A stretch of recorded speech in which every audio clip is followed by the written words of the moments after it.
सभी साथियों को नमस्कार। देखिए साथियों, रीट मुख्य परीक्षा मॉडल टेस्ट पेपर नंबर दूसरा है आज। शैक्षिक परिदृश्य, सूचना तकनीकी, करंट अफेयर्स और शिक्षा मनोविज्ञान के कुल 30 प्रश्नों की जो ये सीरीज हम चला रहे हैं, इसमें ये टेस्ट नंबर दूसरा है। पहला टेस्ट हो चुका हमारा। अगर आपने नहीं दिया है तो वो बिल्कुल इस चैनल पर है, आप आराम से दे सकते हैं। ये टेस्ट नंबर 2 है। चलिए शुरू करते हैं। फर्स्ट क्वेश्चन है, राजस्थान के शिक्षा में बढ़ते कदम जो कार्यक्रम है RKSMBK, इस कार्यक्रम के संबंध में असत्य विकल्प का चयन कीजिए। ऑप्शन फर्स्ट है, इस कार्यक्रम की शुरुआत 11 जुलाई 2022 को हुई। ऑप्शन सेकंड है, इस कार्यक्रम के लिए 75 करोड़ रुपए बजट 2022-23 में आवंटित हुए। 75 करोड़ रुपए बजट के रूप में 2022-23 में आवंटित हुए। थर्ड ऑप्शन है, इस कार्यक्रम में सत्र 2022-23 में कुल 3 आकलन होंगे। और फोर्थ ऑप्शन है, इस कार्यक्रम के दौरान कक्षा 8 के लिए प्रयास वर्कबुक का उपयोग किया जाएगा। तो चारों में से जो असत्य विकल्प है उसका आप चयन कीजिए। आप समय ज़्यादा लेना चाहे तो इस वीडियो को आप पॉज करके आराम से सोच विचार कीजिए, फिर अपना उत्तर चयन करें। देखिए ऑप्शन नंबर फोर्थ होगा इसमें, इस कार्यक्रम के दौरान कक्षा 8 के लिए प्रयास वर्कबुक का उपयोग किया जाएगा। ये ऑप्शन यहाँ पे गलत है। इस कार्यक्रम के दौरान कक्षा 1 व 2, कक्षा 3, 4, 5, 6, 7 व 8 के लिए अलग अलग वर्कबुक्स उपयोग में ली गई है और उन सब के अलग अलग नाम हैं। तो यहाँ पे ये प्रयास नाम नहीं है इस बुक का। तो आप कमेंट सेक्शन में बताइए कौन सी बुक है वो जो कक्षा 8 के लिए वर्क बुक के रूप में उपयोग में ली गई है। नेक्स्ट क्वेश्चन देखिए। सेकंड क्वेश्चन देखिए, विद्यार्थियों के समग्र विकास एवं उनमें अंतर्निहित क्षमताओं को पहचान कर अध्ययन अध्यापन के पारंपरिक तरीकों के अलावा सहयोगी क्रियाओं के माध्यम से अधिगम की प्रक्रिया को आनंददायी बनाना किस कार्यक्रम का उद्देश्य है।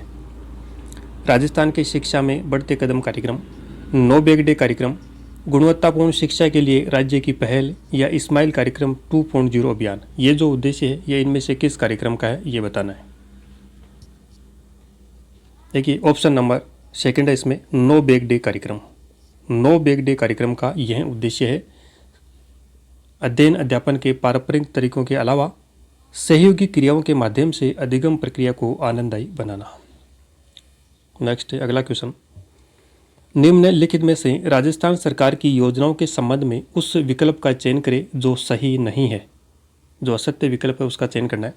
ऑप्शन फर्स्ट है, बालिका शिक्षा फाउंडेशन द्वारा गार्गी पुरस्कार योजना के तहत लाभार्थी को रुपये 6,000 का चेक एक मुश्त प्रदान किया जाता है। नेक्स्ट ऑप्शन है, आपकी बेटी योजना के अंतर्गत कक्षा 9 से 12 तक की बालिकाओं को 3100 रुपये की आर्थिक सहायता प्रदान की जाती है। पालनहार योजना की शुरुआत 8 फरवरी 2005 को हुई और मुख्यमंत्री हमारी बेटियां योजना के अंतर्गत राज्य में कुल 132 छात्राएं लाभान्वित होती है। तो चारों में से जो असत्य है उसका चयन करना है। देखिए इस प्रश्न में ऑप्शन नंबर सेकंड असत्य है। आपकी बेटी योजना के अंतर्गत कक्षा 9 से 12 तक की बालिकाओं को 3100 रुपये की आर्थिक सहायता प्रदान की जाती है। ये ऑप्शन गलत है। आर्थिक सहायता 3100 रुपये की नहीं है, 2500 रुपये की है। तो ये ऑप्शन यहाँ पे गलत हो जाता है।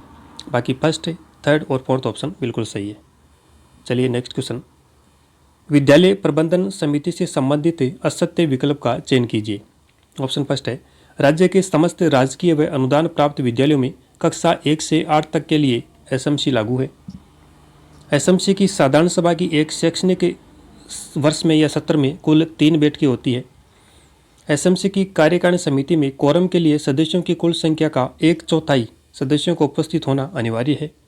और फोर्थ ऑप्शन है, SMC की साधारण सभा अपने माता पिता या संरक्षक सदस्यों में से 11 प्रतिनिधियों का चुनाव कार्यकारिणी समिति के लिए करेगी, जिनमें 6 महिला सदस्य अनिवार्य है।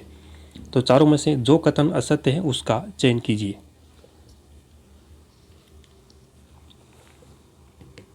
देखिए ऑप्शन नंबर थर्ड यहाँ पे असत्य है। ऑप्शन जो तीसरा है वो यहाँ पे असत्य है।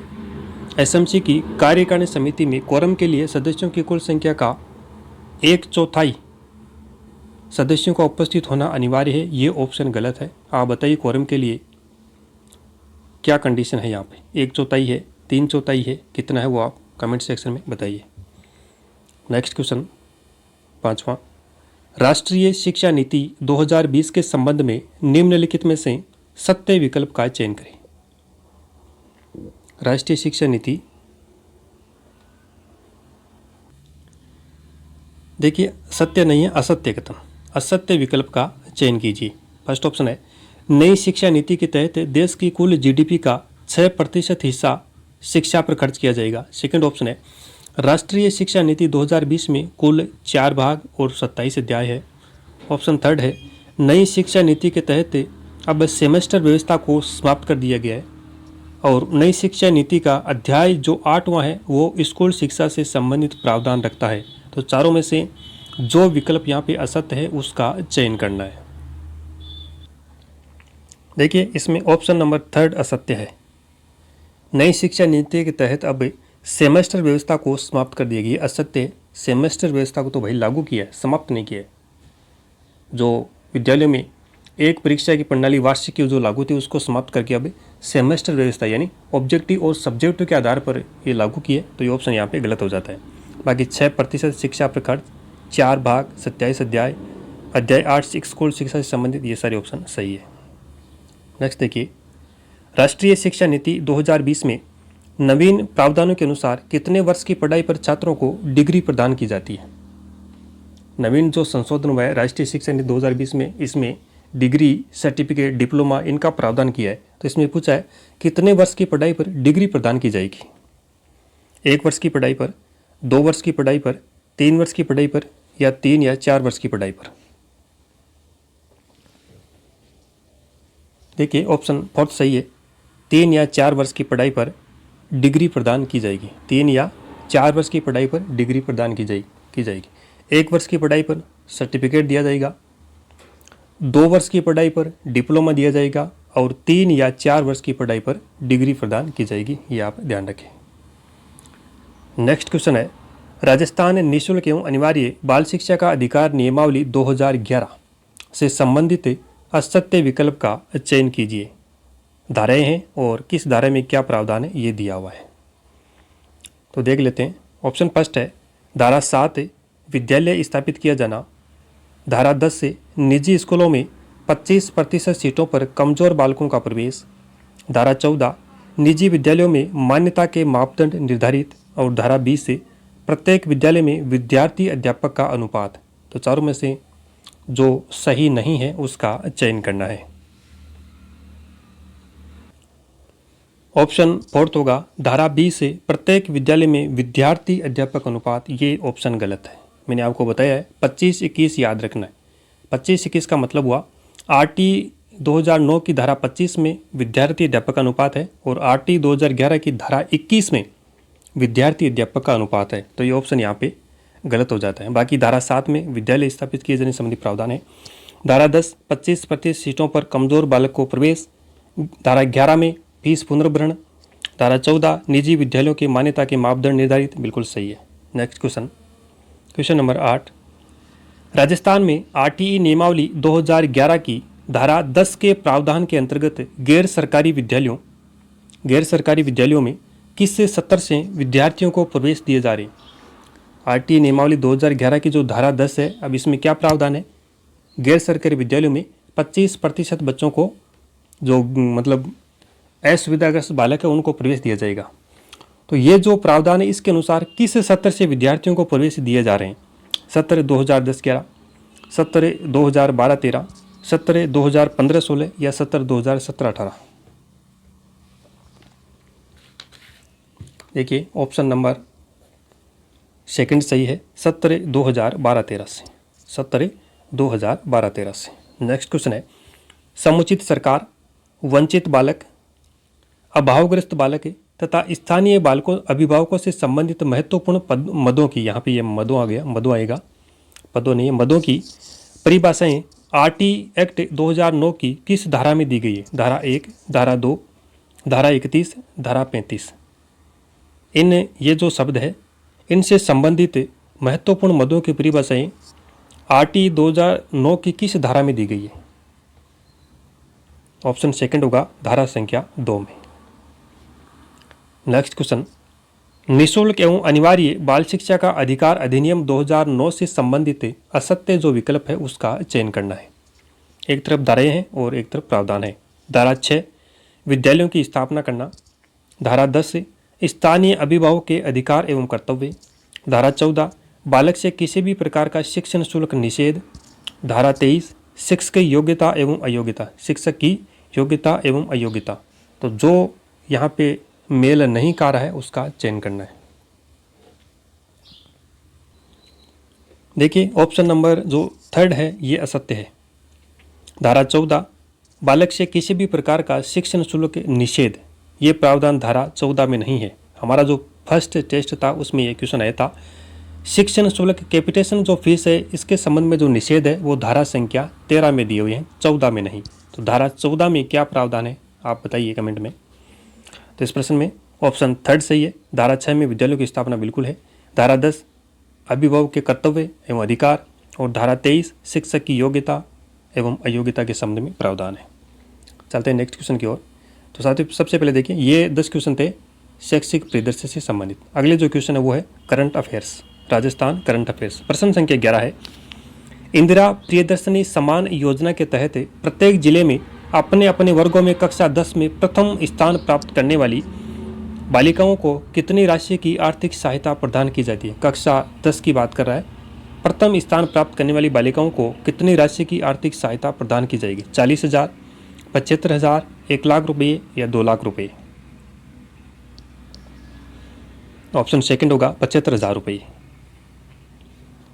कक्षा 10 में 75,000, कक्षा 8 में 40,000 और कक्षा 12 के लिए 1 लाख रुपये।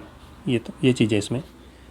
क्वेश्चन नंबर 12 है, 2022 के राजीव गांधी ग्रामीण ओलंपिक खेलों में शामिल खेलों का सही समूह चुनिए। 2022 के जो राजीव गांधी ग्रामीण ओलंपिक खेल हुए हैं उनमें कौन कौन से खेल थे, उनका जो सही समूह चयन के। सबसे पहले आपको बताया इसमें 6 खेल शामिल थे। अब इनमें से कौन सा समूह है जो खेल इनमें शामिल थे उसका चयन करना है। Hockey, cricket, kho kho, basketball, volleyball या कबड्डी, एथलेटिक्स या वॉलीबॉल? देखिए इसमें क्रिकेट शामिल नहीं है, बास्केटबॉल नहीं है, एथलेटिक्स नहीं है, तो ऑप्शन थर्ड सही हो जाता है वॉलीबॉल और कबड्डी। वॉलीबॉल और कबड्डी। देखिए इसमें 6 खेल है और 6 खेलों को याद करने की एक ट्रिक है। चलो वो खेल किसी नेक्स्ट वीडियो में बताएंगे आपको। ग्रामीण ओलंपिक खेल, शहरी ओलंपिक खेल, इनमें जो खेल शामिल है इनको याद करने की ट्रिक है, बताएंगे आगे। नेक्स्ट क्वेश्चन, सीकर के ओम प्रकाश निठारवाल को अर्जुन अवार्ड 2022 देने की घोषणा की गई। इनका संबंध किस खेल से है? Hockey, shooting, kabaddi, cricket?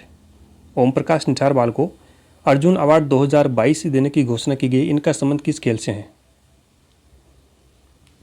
Option second होगा शूटिंग। इनका खेल है शूटिंग से। नेक्स्ट है, राजस्थान में किस स्थान पर सीमा और तटीय सुरक्षा के पहलुओं पर सुरक्षा मंथन 2022 का आयोजन किया गया? जोधपुर, जैसलमेर, बीकानेर और श्री गंगानगर? ऑप्शन इसमें फर्स्ट होगा जोधपुर। सुरक्षा मंथन 2022 से जोधपुर में आयोजित किया गया। नेक्स्ट क्वेश्चन 15वां, 17वीं वन रिपोर्ट 2021 के अनुसार राजस्थान में कुल वनावरण यानी कुल वन घनत्व कितना प्रतिशत है? 2.56%, 4.87%, 9.60% या 7.42%? देखिए वनावरण पूछा है, वनावरण, वृक्षावरण, कुल अभिलेखीय वन, सबका अलग अलग प्रतिशत है, तो इसमें वनावरण पूछा है। ऑप्शन सेकंड होगा 4.87%, 4.87%। नेक्स्ट है, ये 5 क्वेश्चन थे करंट से संबंधित। नेक्स्ट जो 5 क्वेश्चन है ये आईसीटी से संबंधित। क्वेश्चन नंबर 16 है, सिस्टम सॉफ्टवेयर है क्या है? एप्लीकेशन सॉफ्टवेयर, एक प्रोग्राम, यूजर्स के लिए उपयोगकर्ता, प्रोग्रामों का एक समूह। इनमें से क्या है सिस्टम सॉफ्टवेयर? ऑप्शन फोर्थ होगा प्रोग्रामों का एक समूह है। सिस्टम सॉफ्टवेयर प्रोग्रामों का एक समूह है, यानी कंप्यूटर में जितने भी प्रोग्राम है उन सभी का एक समूह सिस्टम सॉफ्टवेयर है। एप्लीकेशन सॉफ्टवेयर क्या होता है? ये एक यूजर्स के लिए, मतलब यूजर्स के लिए उपयोग में लिया जाता है।